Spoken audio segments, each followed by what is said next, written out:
তার সাহসিকতা, অদম্য তার সাহসিকতা, নেই কোনো স্বৈরাচারীদের সাথে পৃষ্ঠপোষকতা, স্পষ্টবাদিতা, ইনসাফ ও সততাই তার মূল কথা। সে ইনকিলাবের মাওলানা, ইনসাফের ফেরিওয়ালা, সততার উদাহরণ, স্বৈরাচার বিরোধী কণ্ঠস্বর।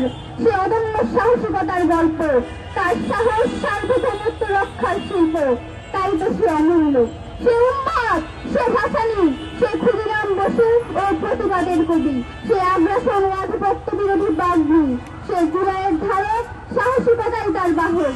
মাওলানা আব্দুল হামিদ খান বলেছিলেন, আসাম আমার, ত্রিপুরা আমার। সে বলেছে একই কথা, তবে অনায়াসেই সে হতে পারে বাংলার দ্বিতীয় মাওলানা। সে কাপুরুষের আধিপত্যের বিরুদ্ধে সে চলে গেল, জন্ম দিয়ে গেছে লক্ষ্য স্পষ্টবাদী, তার নাম ওসমান হাদি।